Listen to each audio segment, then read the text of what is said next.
জেলের বারান্দায় আমি আমার বাবাকে অনেকবার দেখেছি। তো মা মারা যাওয়ার পর ধরেন বাবা ভালোবাসা থেকে শাসনটা তার বাড়ছে। বাবাকে কখনো বলা হয়নি যে বাবা আমি তোমাকে অনেক ভালোবাসি। বিশেষ করে প্রান্তিক ফ্যামিলি থেকে যারা আমরা ঢাকায় পড়াশোনার জন্য ঢাকায় যারা আসছি কিংবা আসি, তাদের কিন্তু যখন উচ্চশিক্ষার জন্য বাড়ি থেকে বের হই তখন কিন্তু বাড়ির কাছে একটা আমাদের ছেদ ঘটে। কিন্তু কিছু কিছু ক্ষেত্রে রক্তের টান, নারীর টান, আপনি পৃথিবীর যেই প্রান্তে যান এটা কিন্তু সবসময় কিন্তু আপনার উপলব্ধি হয়। আমি ঢাকায় বিভিন্ন আন্দোলন সংগ্রাম করতে গিয়ে অসংখ্যবার আমি জেলে গিয়েছি, কিন্তু আমি যখন আমার বাবা গ্রামে থাকে, কিন্তু ঢাকায় তো ওরকম আসে না, কিন্তু জেলের বারান্দায় আমি আমার বাবাকে অনেকবার দেখেছি। আসলে আমি যখন ঢাকায় আসি তখন আমার বাবা একটি উপদেশ আমাকে দিয়েছিলেন, সেটি হলো যে ঢাকায় যাচ্ছ, পারলে মানুষের উপকার করবা, কখনোই ক্ষতি করবা না।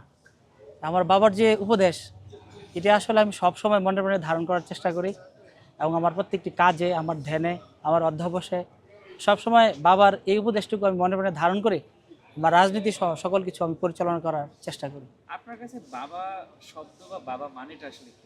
যেমন মা থাকতে হচ্ছে মা খুব শাসন করতো, ভালোবাসতো। মা থাকতে বাবার কখনো শাসন ছিল না, সবসময় ভালোবাসাটুকু ছিল। তো মা মারা যাওয়ার পর ধরেন বাবা ভালোবাসা থেকে শাসনটা তার বাড়ছে।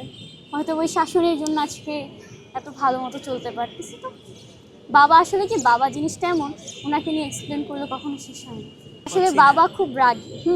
তো কোনো কিছু ভুল করলে বাবা খুবই বকা দেয়। তো কখনো ওভাবে সাহস হয় নেই যে না বাবাকে জড়ায় ধরে বলবো যে না বাবা খুব ভালোবাসি। বাবাকে এটা বলা হয়েছে, তুমি চিন্তা করো না, আমি আছি, যে কোনো সমস্যাতে আমি আছি। সৃষ্টিকর্তার পরে যদি কাউকে আমি সেই ভগবান তুল্যভাবে সম্মান করে থাকি, সেটা আমার বাবা। বাবা মানুষটা এমন, উনি কখনো উনার ভালোবাসাগুলো, যত্নগুলো, উনি কতটা স্নেহ করে সেটা উনি কখনো প্রকাশ করতে পারে না।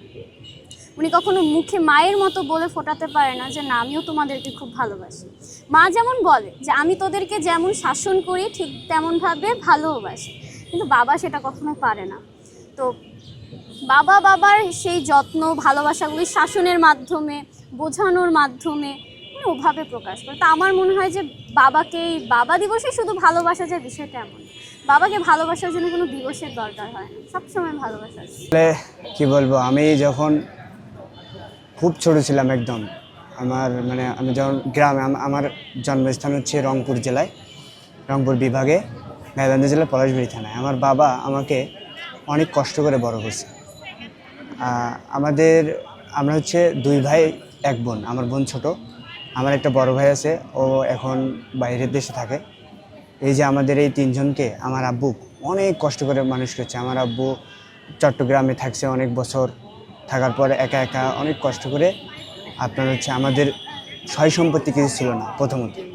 তো আমার আব্বু একাই সব কিছু করে মোটামুটি আমাদের সবাইকে এখন শিক্ষিত বানিয়েছে। আসলে ছেলেদের এই একটাই প্রবলেম থাকে যে বাবাকে কখনো বলা হয় না যে বাবা, সরাসরি সামনাসামনি কখনো বলা হয় না যে বাবা আমি তোমাকে অনেক ভালোবাসি। এই যে আমি এখন বাড়ি থেকে বাইরে এসে আসি, শহরে এসেছি, এখানে এসে পড়াশোনা করতেছি, এখন বাবাকে মাঝে মাঝে অনেক মিস করি।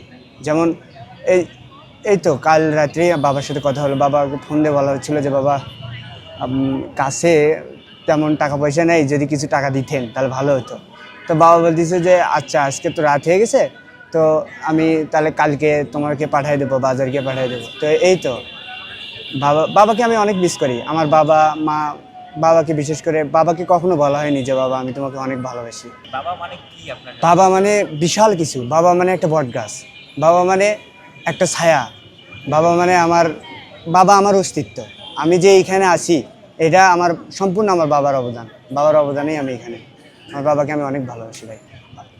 এটা বাবা দিবস আসলে কোনো দিবস হয় না, বাবাকে সবসময় ভালোবাসা যায়। বাবাদের জন্য ছেলেদের ভালোবাসা সবসময় ভাই। এই যে এক দিনের জন্য সবাই পোস্ট করে যে আমি আমার বাবাকে ভালোবাসি, আর বাকি দিনের কোনো খোঁজ নেই। আপনি দেখবেন যে অনেক বাবা মা ছেলে মেয়ে বাবা মাকে দেখে না, বৃদ্ধাশ্রমে আছে। কিন্তু আমি বলতে চাই আমার বাবা মাকে আমি আমার একদম শেষ রক্তবিন্দু পর্যন্ত আমি যতদিন বেঁচে থাকবো আমার বাবা মাকে আমি কখনো কষ্ট রাখবো না।